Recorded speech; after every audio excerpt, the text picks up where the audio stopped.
Hello friends, வாங்க படிக்கலாம். இன்றைக்கி நம்ம நாட் ஆப்ரேஷன் பற்றி தான் படிக்க போகிறோம். நாட்டுங்கிறது நமக்கு எதுக்கு யூஸ் பண்ணுவோம் அப்படின்னா, ஒரு கண்டிஷனை வந்து நெகேட் பண்ணுறதுக்கு. இப்போ பற்றியில் பாருங்கள், சிலெக்ட் நேம் ஃப்ரம் எம்ப்ளாயீஸ் அப்படின்னு கொடுத்துருக்கோம். அப்படின்னா என்ன நடக்கும், இந்த எம்ப்ளாயீஸ் டேபிள்லேருந்து நேம் காலம் மட்டும் ஃபுல்லாக வந்து நமக்கு வந்து சிலெக்ட் ஆயிரும். ஓகேவா?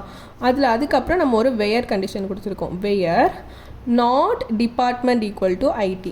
நீங்கள் வந்து இப்போ இந்த நாட்டை விட்டுருங்க. இப்போ வந்து இந்த கொரியை நம்ம ரன் பண்ணும்போது என்ன வரும், select name from employees where department equal to ஐடினா, இந்த நேமில் வந்து டிபார்ட்மெண்ட் வந்து ஐடின்னு இருக்கக்கூடிய எம்ப்ளாயீஸோட நேம் மட்டும் நமக்கு வந்து பாப்புலேட் ஆகும். அப்படி தானே? அப்படின்னா ஆலிஸ், கேரோல் இவங்க 2 பேரோட நேமும் நமக்கு வரும். ஆனால் இங்கே என்ன கொடுத்துருக்கோம், where not department equal to ID.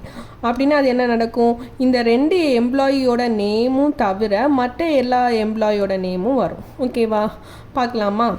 இங்கே பாருங்கள், ரிசல்ட்டில் என்ன வந்திருக்கு, பாப், டேவிட், ராம் இவங்க 3 பேரோட நேமும் வந்திருக்கு. இவங்க 3 பேரோட டிபார்ட்மெண்ட்டும் ஐடி கிடையாது.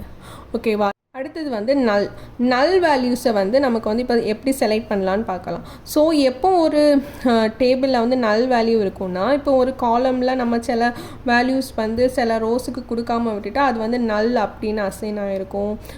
அதாவது சில சமயம் அன்னோன் அப்படி கூட இருக்கும். ஓகேவா?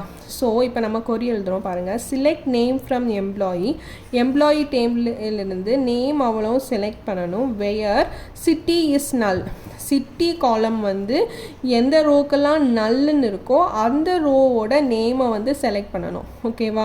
அப்போ நமக்கு அவுட்புட் என்ன வரும், டேவிட். அவ்வளோதான். Happy learning.